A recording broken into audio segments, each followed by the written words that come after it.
ربراپو لحمی جنا لحمی دایکان لحمی هوار المه کنهات جبر شردنه لحمی برخدان بان زندانا لحمی شهیدان لحمی مربط شهیدا لحمی گل کرد لحمی کرولایه پیروز به پیروز به پیروز به وقت هوا بزنم ربطیان روشبونیا خواه وقت سه زاینا گرتر دست زاینا یکمی زاینا دومی زاینا سیمین اف زاین پر معنی معنی و زاینا پر کوره جبر ملتکی که همی تشتر خوش دست داری شنو و جن کرناویه دیسا جن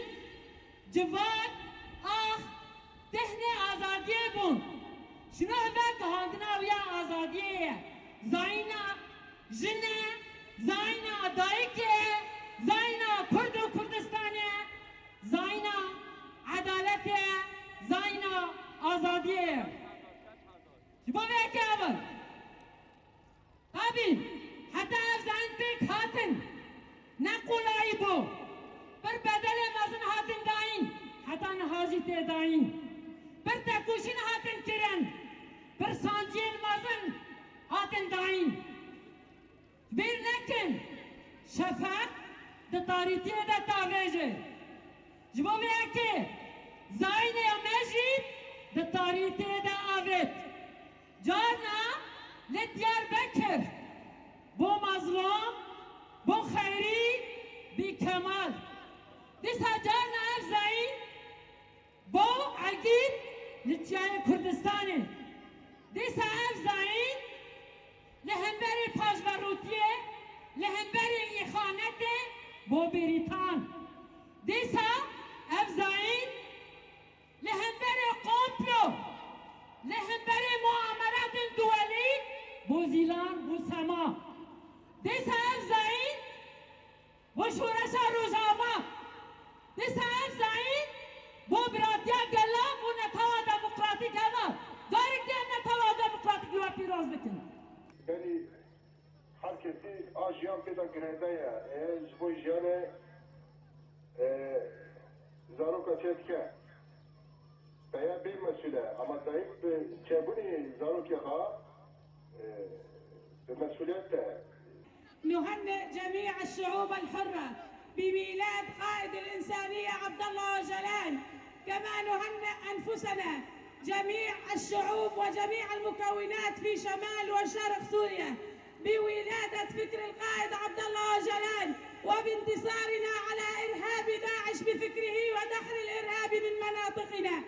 نهنئ جميع الشعوب عامة والشعب الكردي خاصة مع أن القائد عبد الله جلال قال أنا ليس كردي، أنا لست قائد كردي ولست قائد للشعب الكردي فقط، أنا قيادي لجميع الشعوب العالم المضطهدة. هنيئا لنا عرب كرد شرقس تركمان، هنيئا لنا بميلاد قائد الحرية عبد الله جلال وولادة فكره العظيم في مناطقنا، ونتمنى من جميع الدول التي تعاني من الظلم والعبودية والاستبداد أن تناهض قضية القائد عبد الله جلال، والمطالبة بجميع الدول والمنظمات الحقوقية بأن ينظروا بعين الاعتبار وعين الإنسانية بمصير القائد والكشف عن صحته وحالته الصحية، كما نطالب بزيارة محاميي الحقوقيين بشكل رسمي والتوضيح عن وضعه بأسرع وقت ممكن. كما نتمنى باسمنا نحن النساء العربيات بأن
كله نابين